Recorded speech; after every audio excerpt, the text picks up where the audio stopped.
ওই সমস্ত লোকদের বুঝাবার জন্য যারা যুগ যুগ ধরে বুখারী পড়ায়, তারপরে জিহাদের বিরুদ্ধে ফতোয়া দেওয়ার জন্য, মূর্খ লোকদেরকে খুশি করার জন্য, শাসকদের খুশি করার জন্য 1 লক্ষ ভুয়া মুক্তির ফতোয়া দিয়ে তারপরে কিতাব লিখে জালিমদেরকে সাহায্য করে। আল্লাহ তাআলা বলছেন ওই মূর্খদের শিক্ষা দেওয়ার জন্য, আম হাসিবতুম আন তাদখুলুল জান্নাতা ওয়ালাম্মা ইয়াতিকুম মাসালুল লাযীনা খালাউ মিন ক্বাবলিকুম মাসাতহুমুল বাসাউ ওয়াদ-দাররাউ ওয়া যুলজিলু আম হাসিবতুম, তোমরা কি মনে করেছো আন তাদখুলুল জান্নাতা, খুব সহজে জান্নাতে প্রবেশ করে যাবে, ওয়ালাম্মা ইয়াতিকুম মাসালুল লাযীনা খালাউ মিন ক্বাবলিকুম, আর তোমাদের কাছে ওই সমস্ত বিপদ আপদ মুসিবত আসবে না যা এসেছিল তোমাদের আগের লোকদের প্রতি, মাসাতহুমুল বাসাউ ওয়াদ-দাররাউ ওয়া যুলজিলু, কঠিন দুর্যোগ, কঠিন ক্ষুধা, কঠিন বিপদ আপদ, দুশমনদের চতুর্দিক থেকে আক্রমণ, ভূমিকম্পের ন্যায় আক্রমণ আসলো, হাত্তা ইয়াকুলার রাসূলু ওয়াল্লাযীনা আমানু মাআহু মাতা নাসরুল্লাহ, এমনকি এক পর্যায়ে আল্লাহর রাসূল নিজে এবং তার সঙ্গীরা বলতে বাধ্য হলেন, মাতা নাসরুল্লাহ, আল্লাহর সাহায্য আর কবে আসবে, আমরা তো নিঃশেষ হয়ে গেলাম। বারবার রেকাব ওদের গর্দানের উপরে মারতে থাকো, গর্দান পর্যন্ত হাত উঠাও। হাত উঠানো পাওয়া যাচ্ছে। এবারে বলছে রুকু সেজদা লাগবে না, অদরিবু মিনহুম কুল্লা বানান, ওদের প্রত্যেকটা জোড়ায় জোড়ায় ওদের পিটাও, জোড়ায় জোড়ায় পিটিয়ে ওদের শক্তি দুর্বল করে দাও। ফাইদা আসখানতুমুহুম, এবারে তাশাহুদে বসা হলো, যখন বসে পড়লো, ফাইম্মা ফাসুদ্দুল ওয়াসাক, ভালো করে বান্ধ, রশি দিয়ে পিঠ মরা করে বান্ধ, বদরের যুদ্ধে বান্ধা হয়েছিল।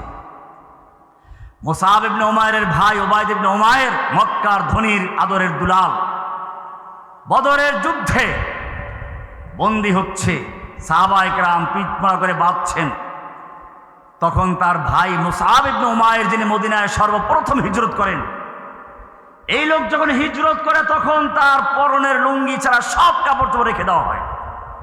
এই সেই সাহাবী যে সকালে একটা পোশাক পরতো, বিকেলে আর একটা পোশাক পরতো, কিন্তু হিজরত করে গেলেন খালি হাতে। মৃত্যুর পরে যখন তাকে শহীদ অবস্থায় পাওয়া গেল, শহীদের মাসলা হচ্ছে তার পরনের কাপড় দিয়ে তাকে কাপড় দিতে হবে, নতুন কাপড় দেওয়া হবে না। এখন যখন তার শরীরের কাপড় দিয়ে পা ঢাকা হয়, মাথা খুলে যায়, মাথা ঢাকা হয়, পা খুলে যায়, আল্লাহ রাসূলকে জিজ্ঞেস করা হলো, বললেন মাথার দিকটা ঢেকে দাও, পায়ের দিকটা ইজখির ঘাস দিয়ে ঢেকে দাও। এই সাহাবী যখন দেখলেন তার ভাইকে বান্ধা হচ্ছে, ভাই দেখলো মুসআব বিন উমাইরকে ডাক দিল, মুসআব, তোমার লোকের আমাকে বাঁধছে, একটু ওদেরকে বলো না যেন না বাঁধে। মুসআব বিন উমাইর ডাক দিয়ে বলেছিলেন, আরে তুই আমার কিসের ভাই? আমার ভাই তো তারা যারা তোমাকে বাঁধছে, ওকে ভালো করে বাঁধো, ওর মা বড় ধনী মানুষ, অনেক টাকা দিয়ে মুক্তিপণ দিয়ে ছাড়াতে আসবে। কোরআনে আয়াত নাজিল হয়ে গেছে, লা তাজিদু কওমান ইউমিনুনা বিল্লাহি ওয়াল ইয়াউমিল আখির ইউআদ্দুনা মান হাদ্দাল্লাহ ওয়া রাসূলা, যারা ঈমানদার, আল্লাহকে বিশ্বাস করে, পরকালে বিশ্বাস করে, লা তাজিদু কওমান, এইরকম যারা ঈমানদার তুমি তাদেরকে কখনোই দেখতে পাবে না, ইউআদ্দুনা মান হাদ্দাল্লাহ ওয়া রাসূলা, তারা আল্লাহ এবং আল্লাহর রাসূলের দুশমনদেরকে আবার ভালোবাসবে, ওয়ালাউ কানু আবাহুম, হোক না সে নিজের আপন পিতা। পিতা পুত্র যুদ্ধের ময়দানে সামনাসামনি হয়েছে। আবু বকরের ছেলে আব্দুর রহমান তখন ইসলাম কবুল করেন নাই।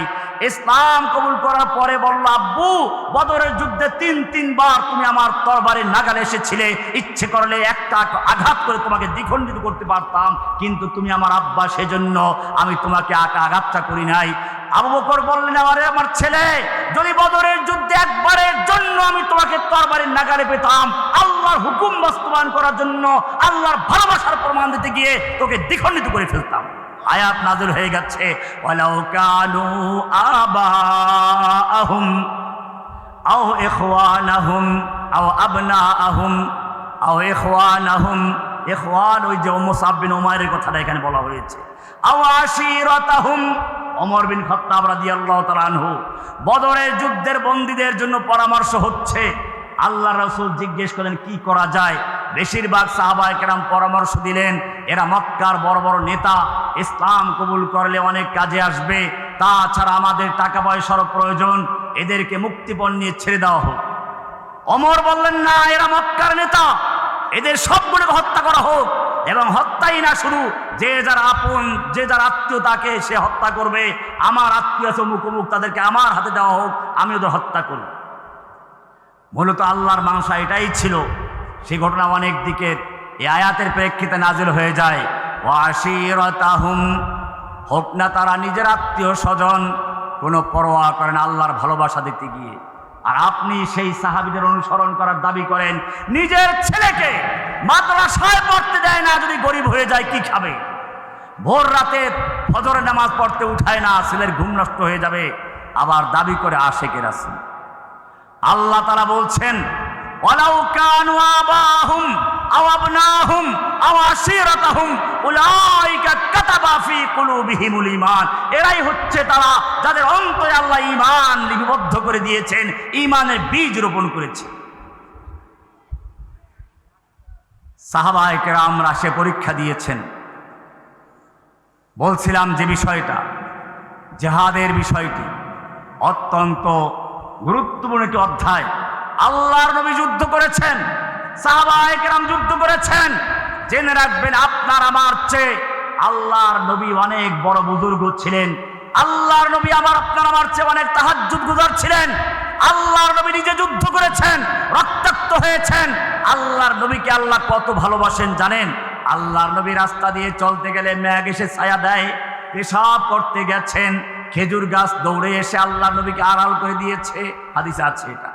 আল্লাহর নবী মজলিসে আলোচনা করছেন, সাহাবায়ে কেরামদের কারো আওয়াজটা নবীর আওয়াজের চেয়ে একটু বড় হয়ে গেছে।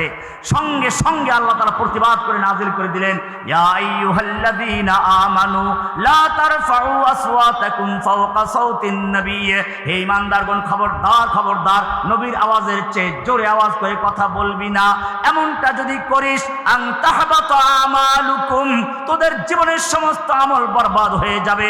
যত সালাত, সিয়াম, হজ, যাকাত, জিহাদ, কিতাল, যত নেক আমল করেছো, তাসবিহ তাহলিল করেছো, ফরজ হজ করেছো, নফল হজ করেছো, উমরা করেছো, সবগুলো বরবাদ হয়ে যাবে।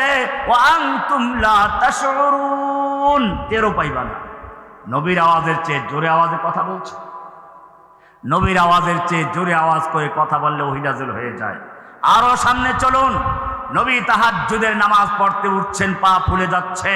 কোরআন বলছে, মা আনজালনা আলাইকাল কুরআনা লিতাশকা, হে নবী এই কোরআন তো এজন্য নাজিল করি নাই আপনি রাত জেগে জেগে পা ফুলিয়ে ফেলবেন। ইয়া আইয়ুহাল মুযাম্মিল কুমিল লাইলা ইল্লা কালিলা, ও মুযাম্মিল আপনি রাত্রি জাগরণ করুন, তাহাজ্জুদ পড়ুন, ঠিক আছে, কিন্তু সারা রাত্র কোনো প্রয়োজন নাই। কুমিল লাইলা ইল্লা কালিলা, রাত্রি জাগরণ করুন, তবে কিছুক্ষণ ঘুমিয়ে নিন। নিসফাহু আও ইনকুস মিনহু কালিলা আও জিদ আলাইহি ওয়ারাত্তিলিল কুরআনা তারতিলা, অর্ধেক রাত্র বা তার চেয়ে একটু কম বা তার চেয়ে একটু বেশি। আপনি যেমন সারা রাত্র তাহাজ্জুদ পড়লে খুশি হন, ইবাদত করলে খুশি হন, আমি আল্লাহ আপনাকে ঘুমন্ত দেখলে খুশি হই। এত মায়া নবীর জন্য। আরো সামনে চলুন, আল্লাহর নবীর উপরে কোরআন নাজিল হতে শুরু করলো। হেফজখানার বাচ্চারা যেরকম মুখস্থ করার জন্য ঠোঁট নাড়াচাড়া করে আর মাথা ঝুলায়, আল্লাহর নবী ঠোঁট নাড়াচাড়া করে কোরআন মুখস্থ করতে শুরু করলেন। আল্লাহ তাআলা এত কষ্ট দিতে চান না নবীকে, কি মায়া ওহী নাযিল হয়ে গেল। লা তুহাররিক বিহি লিসানাকা লিতাজালা বিহি ইন্না আলাইনা জামাহু ওয়া কুরআনা, হে নবী কোরআনকে দ্রুত মুখস্থ করার জন্য আপনি ঠোঁট নাড়াচাড়া করার কোনো প্রয়োজন নেই। লা তুহাররিক বিহি লিসানাকা লিতাজালা বিহি, কোরআনকে দ্রুত মুখস্থ করার জন্য আপনার ঠোঁট নাড়াচাড়া করার কোনো প্রয়োজন নেই। ইন্না আলাইনা জামাহু ওয়া কুরআনা, গোটা কোরআনকে নূর বানিয়ে আপনার সিনায় জমা করে দেওয়ার দায়িত্ব আমি আল্লাহ নিজে গ্রহণ করেছি। কি মায়া! এই নবী যখন তায়েফের ময়দানে মার খাচ্ছেন, এই নবী যখন উহুদের ময়দানে মার খাচ্ছেন, আল্লাহ তাআলা দেখতে পাচ্ছিলেন কিনা? আল্লাহ দেখতে পাচ্ছিলেন কিনা? আল্লাহর ফিরাবার ক্ষমতা ছিল কিনা? ফিরাইছিলেন নাকি? কেন ফিরান নাই? নবীর সঙ্গে মহব্বত কমে গিয়েছিল নাকি? আল্লাহ সেটা উত্তর দিয়েছেন, অদ্দুহা ওয়াল্লাইলি ইযা সাজা মা ওয়াদ্দাআকা রাব্বুকা ওয়া মা ক্বালা। হে নবী, আপনাকে আপনার রব ছেড়েও দেন নাই, আপনার প্রতি অসন্তুষ্ট হন নাই। বলে তাহলে আমাকে এত মারলো, রক্তাক্ত করলো, দান শহীদ করে ফেললো, আপনি কেন ফিরান নাই? কোরআন জানিয়ে দিচ্ছে, আম হাসিবতুম আন তাদখুলুল জান্নাহ। ওই সমস্ত লোকদের বুঝাবার জন্য যারা যুগ যুগ ধরে বুখারী পড়ায়, তারপরে জিহাদের বিরুদ্ধে ফতোয়া দেওয়ার জন্য, মূর্খ লোকদেরকে খুশি করার জন্য, শাসকদের খুশি করার জন্য 1 লক্ষ ভুয়া মুক্তির ফতোয়া দিয়ে তারপরে কিতাব লিখে জালিমদেরকে সাহায্য করে। আল্লাহ তাআলা বলছেন ওই মূর্খদের শিক্ষা দেওয়ার জন্য, আম হাসিবতুম আন তাদখুলুল জান্নাতা ওয়ালাম্মা ইয়াতিকুম মাসালুল লাযীনা খালাউ মিন ক্বাবলিকুম মাসাতহুমুল বাসাউ ওয়াদ-দাররাউ ওয়া যুলজিলু। আম হাসিবতুম, তোমরা কি মনে করেছো, আন তাদখুলুল জান্নাতা, খুব সহজে জান্নাতে প্রবেশ করে যাবে। ওয়ালাম্মা ইয়াতিকুম মাসালুল লাযীনা খালাউ মিন ক্বাবলিকুম, আর তোমাদের কাছে ওই সমস্ত বিপদ আপদ মুসিবত আসবে না যা এসেছিল তোমাদের আগের লোকদের প্রতি।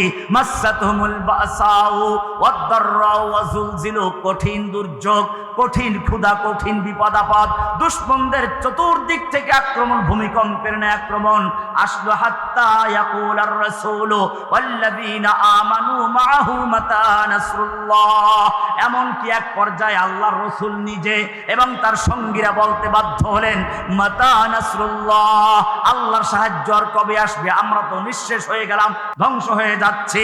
এমন এক কঠিন অবস্থায় পতিত হলেন স্বয়ং রাসূল এবং তার সঙ্গীগণ।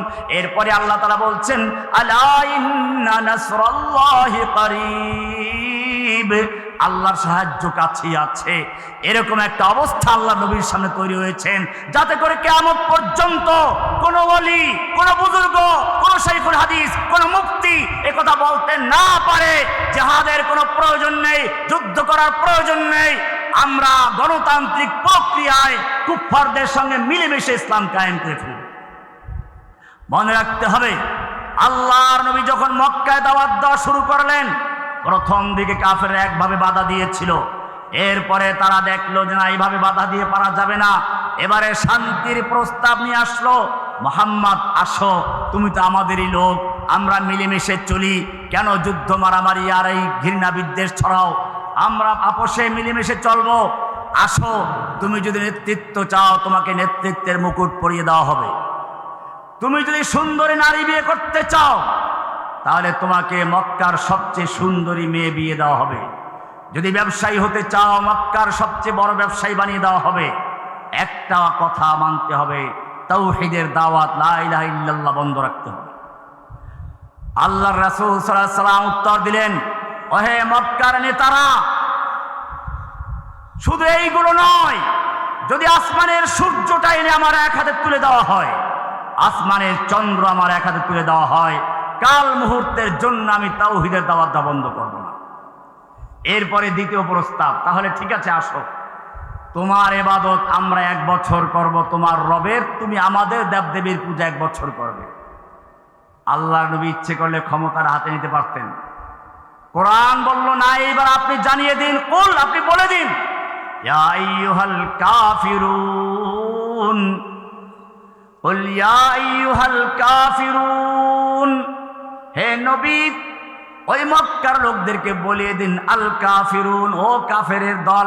এতদিন বলেছে কাফারু, কাফারু বললে মোটামুটি ফিরে আসার সুযোগ ছিল, ফেল, হুদুস ও তাজাদ্দুদ, কাফারু ফিরে আসার সম্ভাবনা থাকে। কিন্তু যখন আল কাফিরুন নাম হয়ে যায়, একটা লোক 1 দিন 2 দিন চুরি করে, আপনি বললেন লোকটা চুরি করে, চোর বলেন না, কিন্তু চুরি করতে করতে এক সময় তার নাম হয়ে যায় কি?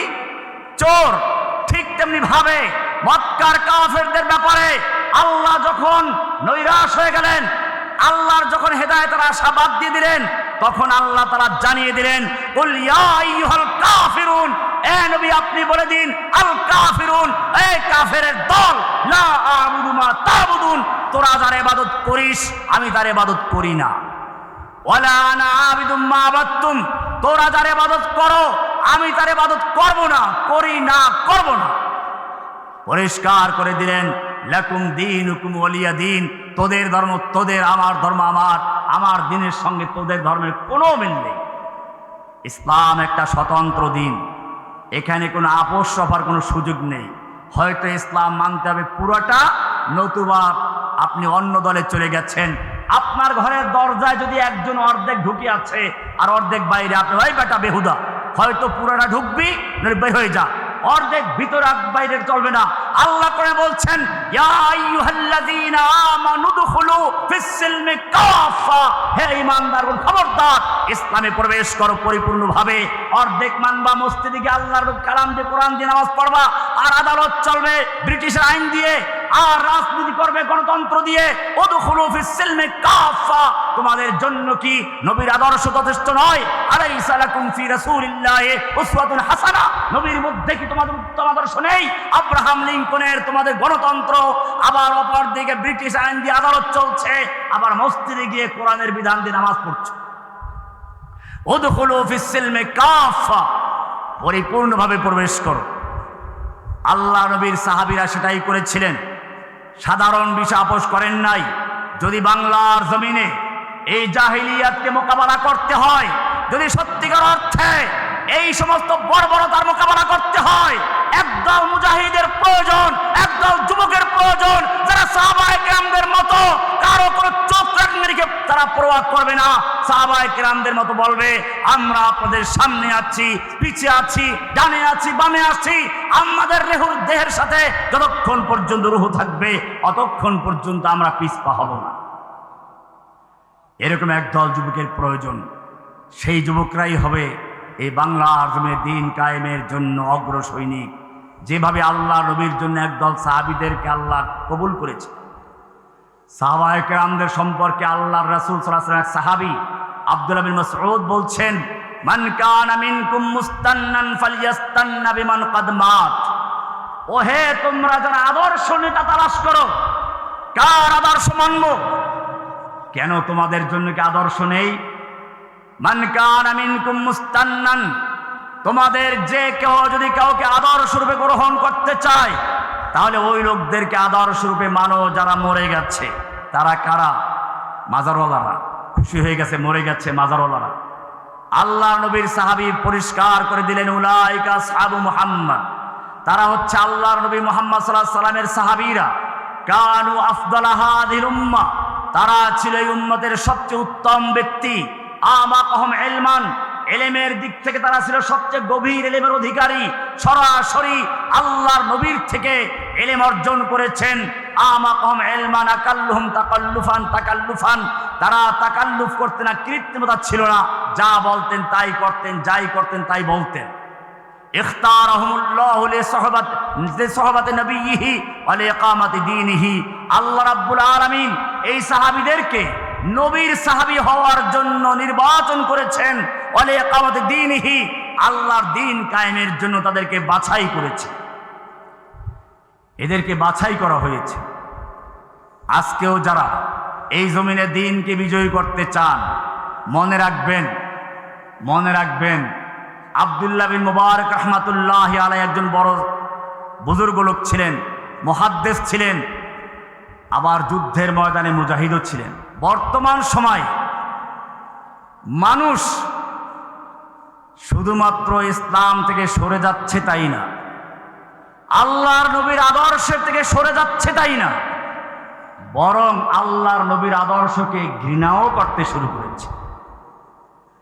যেই জিহাদের মাধ্যমে আল্লাহর নবী দ্বীনকে বিজয়ী করেছিলেন, যেই জিহাদের মাধ্যমে বদরে বিজয় এসেছিল, মক্কা বিজয় হয়েছিল, যেই জিহাদের মাধ্যমে বর্তমান যুগেও তালেবানরা বিজয় লাভ করেছেন, একদল মানুষ গণতন্ত্রের সাথে মিলেমিশে গণতন্ত্রকে ইসলামাইজেশন করতে গিয়ে, গণতন্ত্রের প্রচার করতে করতে এখন নবীর সুন্নাহ জিহাদকে ভুলে গেছে। শুধু ভুলে গেছে তা না, জিহাদের বিরোধিতাও শুরু করেছে। সেজন্য মনে রাখতে হবে আল্লাহর নবীর মধ্যেই আল্লাহ কামিয়াবি রেখেছেন। আল্লাহর নবী কি বলেছেন? লাকাদ কানা লাকুম ফি রাসূলিল্লাহি উসওয়াতুন হাসানা। নবীর মধ্যেই রয়েছে উত্তম আদর্শ। সুতরাং আসুন, আল্লাহর নবীর যে আদর্শ, সে আদর্শের মধ্যে গণতন্ত্র নেই, সে আদর্শের মধ্যে সমাজতন্ত্র নেই, সে আদর্শের মধ্যে রাজতন্ত্র নেই, সে আদর্শের মধ্যে আছে দাওয়াত, ইবাদত, হিজরত, জিহাদ, কিতাল, এগুলো আছে। আমরা মক্কার জীবনকেও যদি অনুসরণ করি, আমি শুরুতে বলেছিলাম আল্লাহর নবী সাল্লাল্লাহু আলাইহি ওয়াসাল্লাম সর্বপ্রথম তাওহীদের দাওয়াত পেশ করেছেন। মানুষের অন্তরের থেকে মূর্তি ভেঙ্গে তাওহীদের বীজ রোপণ করেছেন। যদি বাংলার জমিনে দ্বীনকে বিজয়ী করতে হয়, যদি নব্য জাহিলিয়াতের মোকাবেলা করতে হয়, আমাদেরকে ইনশাআল্লাহ সেই সাহাবায়ে কেরামদের মতো আল্লাহর নবীর দ্বীনের জন্য দাঁড়াতে হবে, জীবনকে বাজি রাখতে হবে, প্রয়োজনে যুদ্ধের ময়দানে ঝাঁপিয়ে পড়তে হবে। এটাই হবে ইনশাআল্লাহ আমাদের জন্য সময় উপযোগী পদক্ষেপ। আল্লাহ রাব্বুল আলামিন আমাদের সকলকে বিষয়গুলোকে বুঝার এবং আমল করার তৌফিক দান করুন, আমিন। ওয়া আখিরু দাওয়ানা আলহামদুলিল্লাহি রাব্বিল আলামিন। আসসালামু আলাইকুম ওয়া রাহমাতুল্লাহি ওয়া বারাকাতুহু।